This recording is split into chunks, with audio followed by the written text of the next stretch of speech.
Papa, I'm down. I can't see. Need to go. Welcome everyone to the social van. Feeling Kyle sick of the bullshit. So here they are, reppin' C+, ready to turn every podcast to dust. So sit down and shut the fuck up, cause when in doubt, fuck your couch. Welcome everybody to the social van. Yeah! Ladies and gentlemen, this is Kyle Martinez-Bahi. And this is Philip Magana. Welcome to the Social Vent Podcast. And as you can see on the title, we have a special fucking show for you today. Yes, we do. Yes, we do. We have Mr. Tom Woods back in the house again. Yes, he is. We had an awesome hour-and-a-half interview. Close to about hour and a half, yeah. And you're only going to get like 30 minutes of it. Yes, folks. Unfortunately, we're having some technical issues, man. We apologize for that. But what you will hear is going to be some bomb-ass shit. We touch base on piracy, which is starting to be a huge goddamn problem within the entertainment industry across all spectrums, especially the art world. Oh, yeah, man. And, you know, Tom explains these companies overseas that print his work on, you know, on all of it. And you'll hear more of that in this interview, too. And it's fucked up. Like, It's fucked up. You know, he's somebody that we admire and we look up to because he makes some bomb-ass shit, man. To the point, folks, where it looks real. I mean, he has perfected his craft, but like he says, there's always room for learning. But he's learning the hard way that piracy's a bitch. And piracy fucking sucks. It really does. And, you know, for us, we try really hard, you know, we're learning as we go. We're learning about our brand. We're learning about our logo, which is C+ Studios. Yes. And, you know, we don't want to be like going to go do a live show, then we see some bootlegger outside selling C+ shit. Oh, no, he'll get a C+ ass whooping. Oh, I'm not even playing. He'll get a straight up he or she. Yeah, I do not differentiate between genders when you come to bootlegging bullshit. Goddamn right. I don't know. So I really hope you enjoy the interview. It was a pleasure. It really was. It was fun. And, you know, Tom Wood, you can go cash him at tomwoodfantasyart.com. We'll have more after you listen to the interview. Yes, we will. Yes, we will. We have a special guest, Fearless Tom Wood. He is back in the motherfucking house, and he has graced us with his beautiful presence. It's good to be here. We did this last year, and I had so much fun. I couldn't wait when you said, come back on the show. I was like, let's do it. Let's get back to it. It was a lot of fun. Glad to have you back. Seriously, glad to have you back. That was a fun interview. It really was. That was. And, you know, we're going to jump right into it, jump into the nitty-gritty. We're going to talk about some fucking snakes. We're going to talk about something that, you know, has been upsetting you, and it's poisoning the juggler world because of it's called piracy. And it affects everybody, but it really affects a lot of the artists in our community and even outside our community. But piracy is a big problem when it comes to artists because outside the United States, there's no trademark regulations that sticks overseas. So, and of course, the internet is international. So if you post stuff, it could be grabbed in China, Indonesia, Vietnam, and these guys will use your artwork without permission and without compensation, you know, 24 hours a day for the next forever. And there's nothing that you can do about it. There's no U.S. trademark laws that can protect us from that. So you have to be really careful. And the best thing to do is just try to inform your fans, as far as I've found. Everything else I've done legally has just been a huge roadblock. It costs a lot of money, and it seems to go nowhere. The only people that make money is the lawyers and the pirates. So yeah. Yes.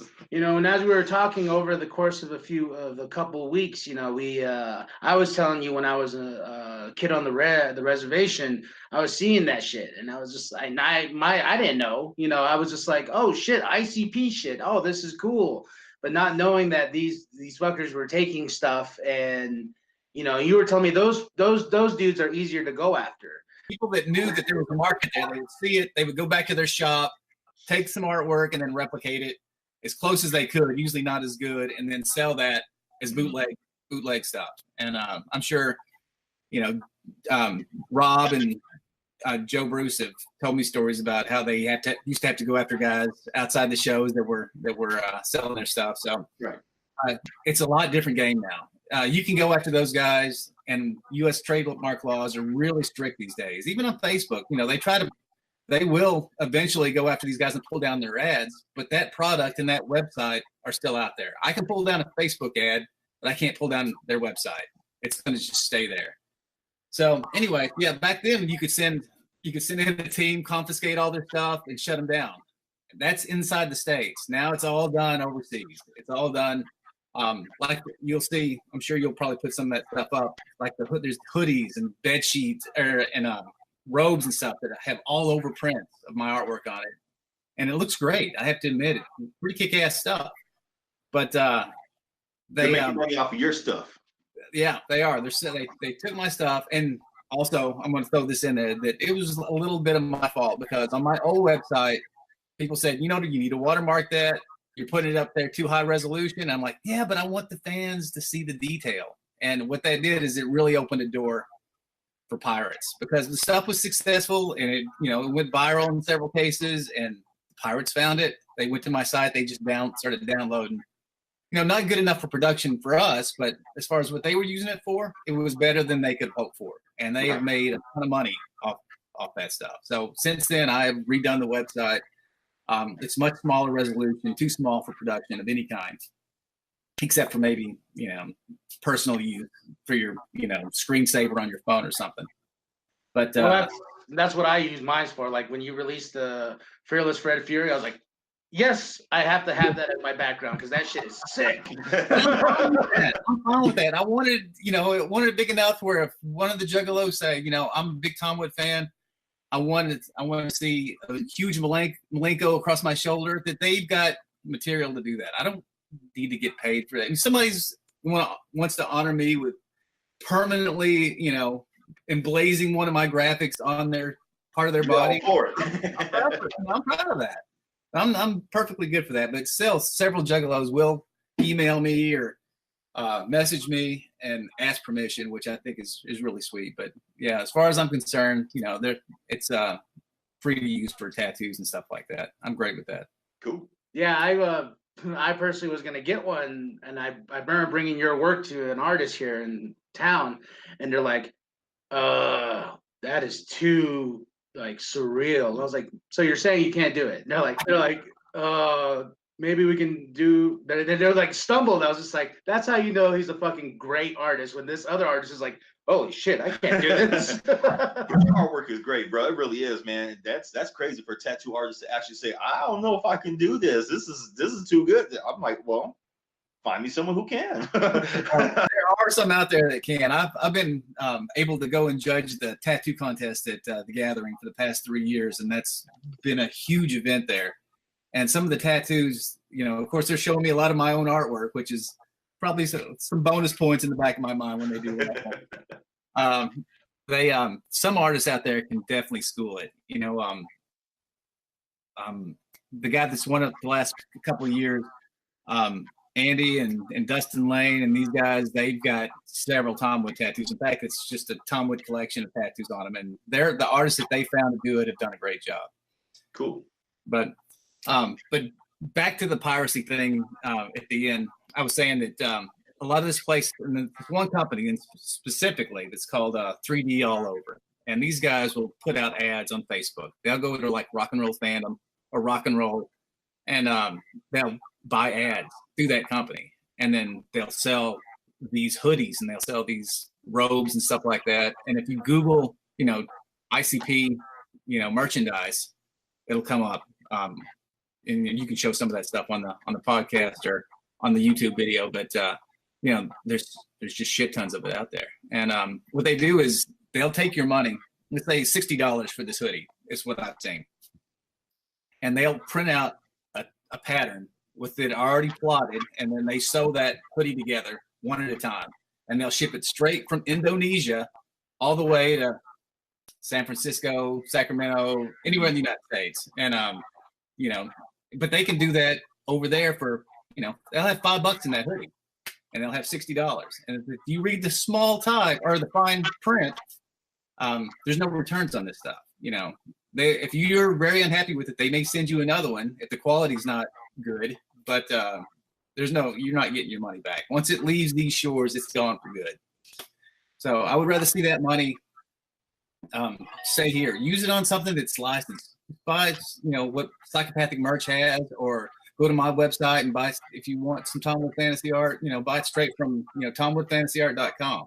That's the only real way to, to make sure that the artists are getting their money. And if you're, if anything's in question, just ask. All these artists that I know, like Jacob Cook, Straight Legs, or Insane E, or Norris, these underground artists that have a lot of merchandise out there, just ask them. They're all super sweet people.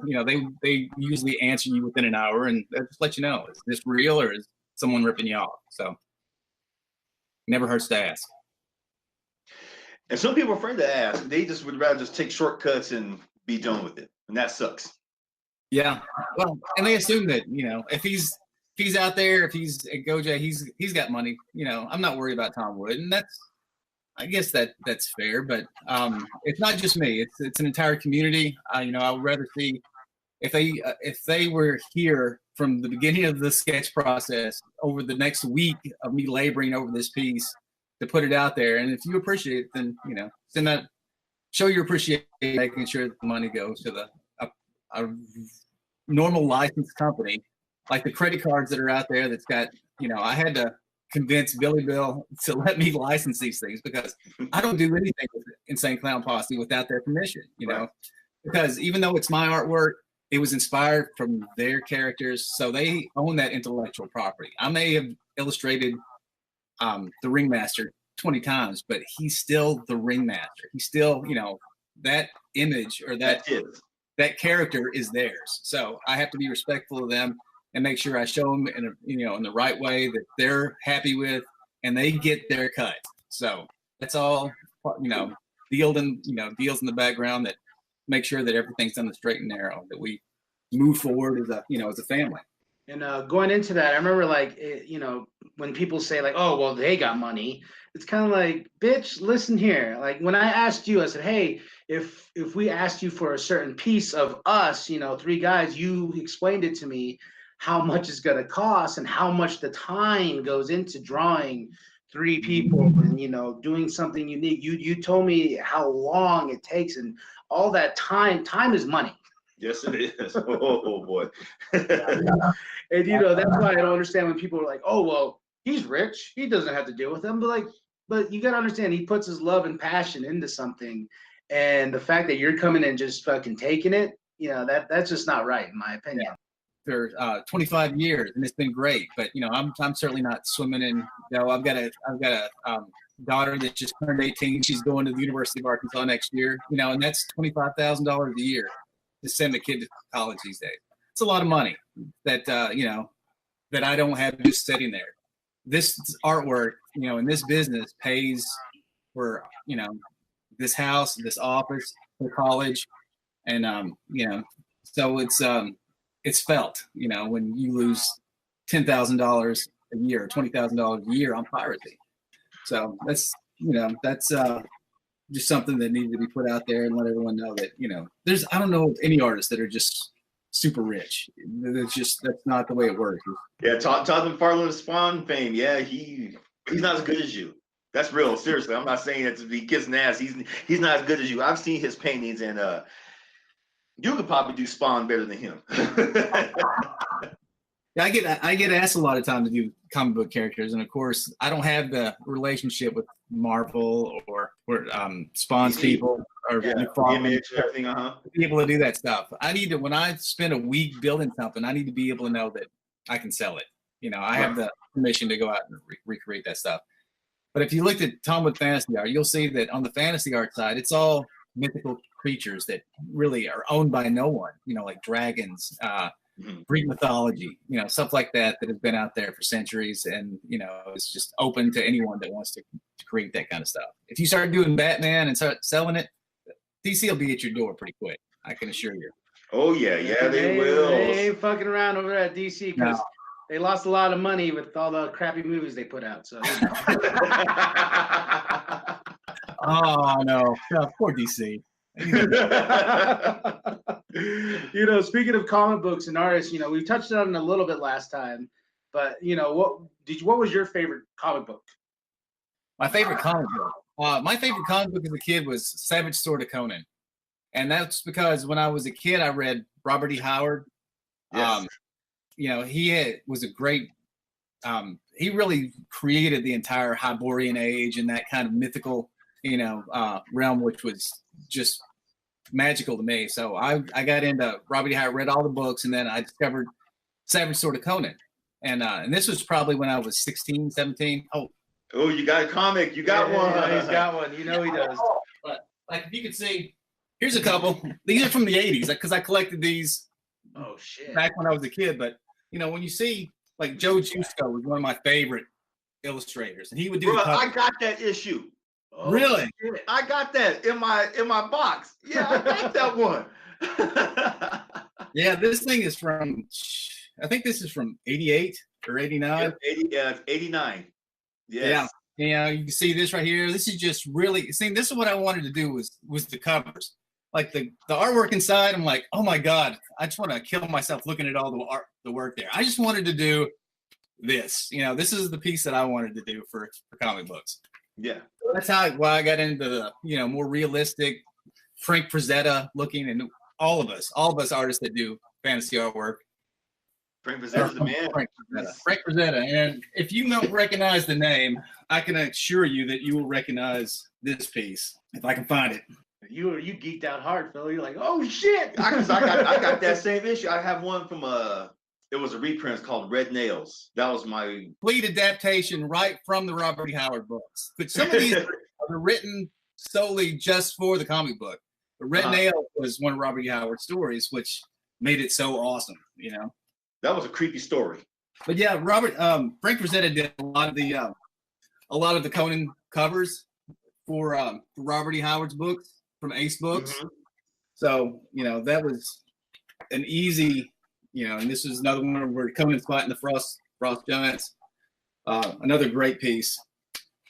Oh. And his most I want to say his most imitated cover ever, Death Dealer. That's what I'm trying to find, Phil. I tried copying that one time, and it was horrible. I can draw stick figures. That's what my mind would look like, a stick figure, like a triangle horse with a square, like triangle horse face, square body, and I don't know what the hell the figure was. It was something, man. A lot of people seen this on the cover of Molly Hatchet back in the late 70s. Yeah. So yeah, if you see that, that's the piece that I saw in Walmart when I was a kid, when Molly Hatchet came out with that, and I was like, I just stared at that cover for forever, huh? Yeah. Didn't buy the album. I didn't have any money, but yeah, I was a Frank Frazetta fan from then on. And everyone else from Boris that you've seen in the past, everyone knows. Vallejo, yes. Boris Vallejo, exactly. He's an excellent artist, but his stuff was definitely based off a Frazetta-esque look. Frazetta is definitely the grandfather of this look. Let me see. The thing I didn't like about Boris's stuff is he was a little too polished. Find something that's not too sexual. Hey, we like sex on this podcast. So. Oh, really? Okay, well I can show you some stuff then. Cool. Hell yeah. Right here. You've seen this before. Yeah. Very creative, very polished. And the thing about Frazetta, he had it was a little bit loose. He would tighten in right there and the point that he wanted your eyes to go to, and everything else would start to loosen up as it went away from that point. So, and I'm so detail oriented, I haven't been able to let go like that. When I started detailing stuff, I put so much detail and shit that doesn't need to be there.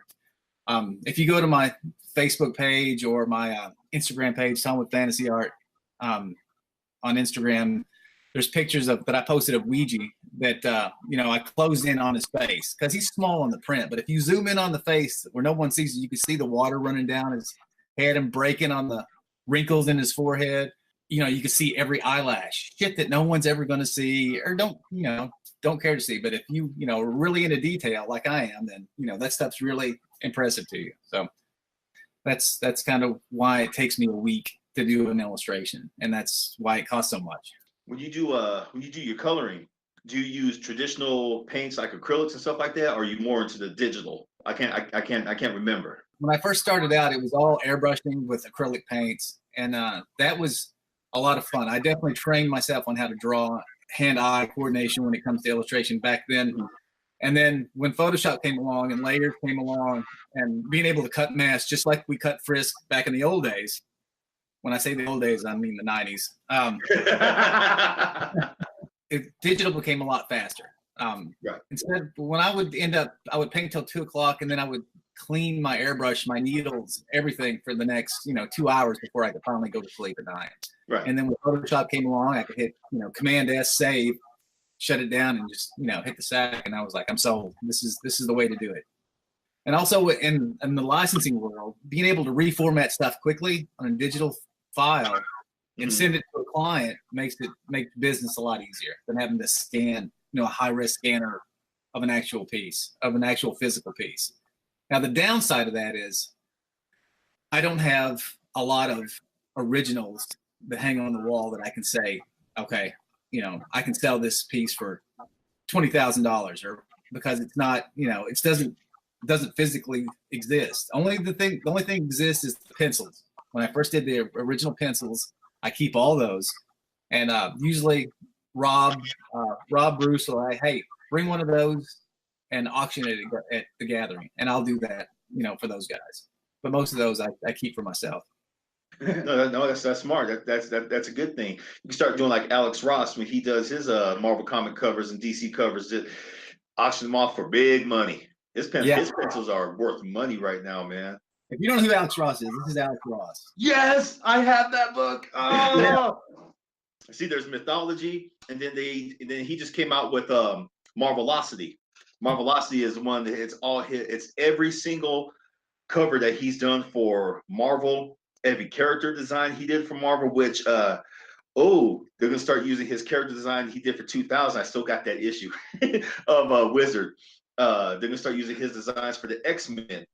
It blows my mind, Tom, that why hasn't DC or Marvel reached out to you? Yeah, I'm serious. You're on the same level as Alex. You know what I mean? I believe that 100%. Like, I would love to see your interpretation of Batman. I'd be like, Tom. When I made the decision when I was 29 to pack up, because I lived in Connecticut, I was only 30 minutes away from New York City, and I made all my connections there, and then decided when it was time to start my family, I was going to come back to Arkansas and live on the farm, be a little quieter, simpler life. I didn't need to make as much money at that point. I just wanted my family to be safe and be raised in the same environment as I did. And that was on a cattle farm, which I have. At the same time, the downside of that is I don't have access to the same people. When I'm here in Arkansas, it's either I'm talking trucks or guns or cows. When I go to the gathering, we talk about art, we talk about music, and that's great. The people that I'm around when I go to New York and stuff like that, those are the kind of connections that you need to have to be able to break into a place like Marvel and DC. So be prepared if you're an upcoming artist. Be prepared to move to the cities and make those connections before if you eventually want to do your own thing and get out from underneath punching a time clock every day and do art for a living. You've got to go to the city, because that's where the business is. Once you make those connections, you can back out, but at the same time you may miss future opportunities that you would have had if I would have stayed in the city. I think too, like you said, because you said you'd rather do the covers and not the inside. Is it just because there's a lot of detail on the inside? You're like, fuck, you got to break down all these panels and stuff like that. I spend more time on conceptualizing what that angle is going to look like, or what my visual is going to look like. Once I do my pencils, that's where all the creative comes. What's the pose going to look like? What's his face? How's it going to be turned? Is it, when I did this Fred piece, how's the hand going to be coming over? how's Flip going to be coming out of his, out of his skin pocket in the chest? All that stuff is all broken down, and the shading studies are done in pencil. And once the pencils are done, it's all mechanics. It's all, this is the way it looks. The light's coming from this direction. So I'm going to paint him here. There's going to be a hard light here, and there's going to be a secondary light coming from this way. And then once you figure all that shit out, then it's just painting it. It's just hours and hours. But the creative part is all in the concepts. And when it comes to those little panels, I would be spending way too much time on each panel. How is it going to look? What's going to look good? And that sounds like George Perez. That's why he finally had to kind of semi-retire, because he was putting way too much detail. Have you ever seen George Perez drawings in the old comic books? He goes into detail very, very hardcore, man. I mean, he would get done. That's why he had to have like 2 or 3 inkers on his artwork, because he was like little minute details. Like he did Wonder Woman. He drew Wonder Woman for like 5 years. He had to have a team of inkers after a while, because his, on the armor, he would go like just into like the little nooks and dents and everything, like the little tiny stuff. And back in the day, when I was when I graduated high school, on my, what is it when you graduate? You have this sort of future prospect of what you do that you write. Like, 20 years from now, he's working for, mine was Marvel Comics. That's who I always wanted to work for. But yeah, once I heard that they were paid by the page, and I'm like, man, I'm going to starve to death if I get work.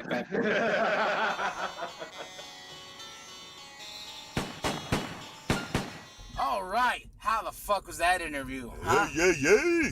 Oh my goodness. He's a crack up, man. Yeah, Tom, crack up. There's so much more to that conversation that I really wish you all got to hear. But man, and I tried so hard to salvage that. Yes, you did. Thank you. You tried your damnedest. But there was something happened. We don't know. It's connections. Bad connections happen once in a while, folks, and we do apologize. But hopefully, Tom said maybe a couple weeks, maybe about a month or so down the road, we're gonna go for part 3. Goddamn right. He really likes us, so we really like having him on. And man, I spent 2 fucking hours editing that shit, bro. I mean, a dear sweet baby Jesus, that was ugh. Now, to give people a gist of what it sounded like, are we going to go ahead and put the video on YouTube? No. If I'm gonna keep on playing with the rest of the conversation, shit, we might even do another. I might have a part 2 of this interview. Of what I can save. Right. But I sat there and I listened to the whole thing front to back and cleaned up this and cleaned up that, and I tried so stinking hard, man, and it was a lot of work. Yeah, it was. You put a lot of time and effort into that. But next time. So, but ladies and gentlemen, that's the social event for this week. I hope you enjoyed. We're looking for more interviews down the road. I got a couple up my sleeve, and hopefully they work out. And we don't have. Yeah, me too. You do too, huh? Yeah, we both. Me too. We both do, boy. Especially with a certain. I'm trying to talk him into doing this around to a certain big old black chocolate sexy wrestler motherfucker. I don't even know who you're talking about. Well, you'll see. He's like, you like which one? Go to cplusstudios.com for all your C plus needs. Also, hit us up on Instagram. Hit us up on Twitter. We're all over the place. Even our personal accounts, if you want to go say what's up. Exactly. I mean, as some of y'all do reach out to us. We do have some interesting conversations going on with some of y'all right now. It's very interesting shit. Yeah. Pretty cool stuff. But someone's calling. Someone's trying to call. Hey. But yeah, go to cplusstudios.com and you can get all your C plus needs. You can also find Phil's book. Part 2 is on the way. Part 2 is on the way. I'm waiting for my editor to finish just a few more things, and it's gonna be out. Fuck yes! All right. I can't wait. This one's gonna blow up. Yeah, I'm excited because remember that music thing? Yes. It's coming. And ooh. I can't wait. I can't say anything. We can't say anything yet, folks. I can't say shit. Also, much love the Carnival Spirits for showing us some love with that Juggalo vlog. Yes. Thank you guys. Thank you very much. If you guys, all you listeners, you should go check out their shit. All their videos are fucking dope. They're doing this thing called Juggalo Takeover 2.0, and they're hooking up all the Juggalos who have special projects and whatnot. So you should go check them out, man. They've shown us love twice. Twice. Thank you guys, twice. Guess what? 4 times over. It's going to be thrice. Hey. So I can't tell you what that thing is, because all the Juggalo vlogs I do for them are exclusively for their page. And if you want to see them, you can go check out on Carnival Spirits on YouTube. Or if you want to see the ones I've done that have been getting really fucking popular. Yeah, they are. Yes, they are. Thank you. Fuck. I started this thing just... I don't even know why I started it. What, the Juggalo vlog? The Juggalo vlog. You just started doing it one day. Yeah, and I told the story of like how I became a Juggalo and how a certain date changed my life, and now like I'm getting hit up by some dope ass ninjas like, hey, can you review my shit? Hey, can you review my shit? I'm like, my opinion matters. I don't know why. I don't know why. No, I'm fucking with you, bro. I'm fucking with you. And you know, I'm a little bit animated. It's all right. It's all right. It's all good. The Jack Black of the Juggalo world. That shit cracked me up. I was like, what? Yeah, oh yeah. I got a lot of ninjas out there, and I thank you, and I'm 100% Juggalo. I'm not trying to be putting wool over anybody's eyes, you know what I'm saying? Because, you know, sometimes people will think that, like, oh, well, you're just trying to grab another audience. Phil right here knows I've been a Juggalo for a long ass time. I still remember the one day we were working together, and what you think about ICP? Nah, I said, fuck them. The look of murder in his eyes. Oh my goodness. You don't like ICP? And then he had to explain to me, folks. He went into the detail about ICP, the Juggalo world, and the whole Juggalo world, and I understand better. It's just they're just two big ass kids living out their world, man. That's all it is, and much props to them. It's their world. They're sharing it with everyone. They didn't expect the fucked up split. I still think that's stupid because the Juggalo family is such a tight knit family. I'm like, God damn, how did one motherfucker completely separate them? And I hate to say it like that, but that's what happened. And you know, we don't know too much of the details, but that's what happens. Yeah, that's business, what happens, man. You can't mix business and pleasure sometimes. No, you can't. But all right, ladies and gentlemen, cplusstudios.com. Like and subscribe and share this motherfucker with everybody, because we making noise. Yes, we are. We have been getting so much love lately on Instagram and shit like that, and we've been blowing the fuck up. Yes, I wish the same could be said for Facebook, but you know what? You know how I feel about Facebook nowadays. I know how you feel about Facebook. I feel a lot of the same way. I hear you, bro. I love Instagram more. Me too. Oh, Instagram. All the Instagram fans, thank you. You guys are fucking wonderful. Yeah, so check it out. Mr. Tom Wood, thank you again. Thank you, sir. All right, when in doubt, fuck your couch. Call it justifiable homicide. Better pack your bags, 'cause you're going for a ride. You creating misery just ain't gonna slide. This ain't an act of revenge or an act of pride. Sometimes I just don't know. Wanna bang my head against a telephone pole. Cracking a nug, wanna be thug. Here's a slug, does that feel fake? Wait, bugs crawling all over me from the stench. Love the suspense, blood drenched. From my wrist to piss, 'cause America got me on some dumb shit. Push me to this killer attitude. Walk up to any dude who wanna act rude. Rip off his eyelids, prove you'll see me forever and always without coming out strong like bombs upon your lawn. I'm never calm 'cause I cause harms in my palms. I'm like damn 'cause I come away too hard. Like 100 yards over 200 acre farm. Ha ha, I laugh at your ass while I pass the grass to get trashed, aka smashed. He, what you know about me? Motherfucker, you don't know about the big bad beast. I kill and kill, spill guts murderously. Surgery couldn't fix my urge to feed on haters that are fake to me. Like the lies of the judge straight say to me. It's justified homicide. That's the story of a juggalo. Justified homicide. That's the story of a juggalo lie. Call it justifiable homicide.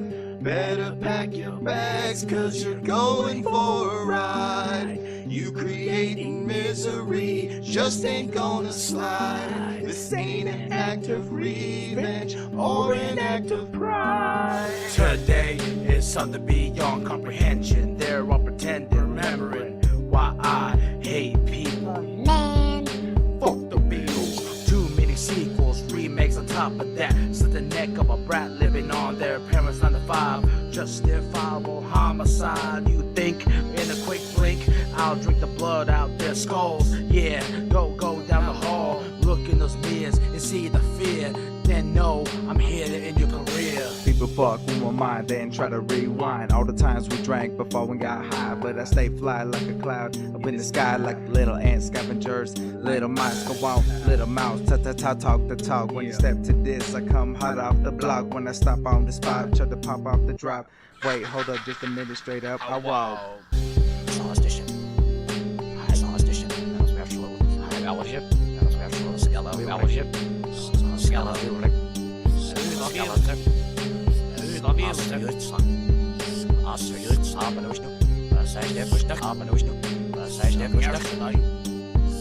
Call it justifiable homicide. Better pack your bags, cause you're going for a ride. You creating misery just ain't gonna slide. This ain't an act of revenge or an act of pride. The criminal justice system has failed. The criminal justice system has failed. The criminal justice system has failed. What? What? Why are you still here? Who, me? Sure, maybe we could just move away, but what would that solve? Fuck's your problem? You'd still be here, walking around, breathing the same air, Got a point? looking at the same moon at night. I like that moon. Don't try to fight it. It's too nice. You're going on vacation. Yes, I am. So dress for warm weather. Bitch, I'm going to It's Antarctica. as good as done. Is it? Your carcass will decompose remarkably fast Hey, in the that's not cool. detritus of the soft, Not cool. damp earth.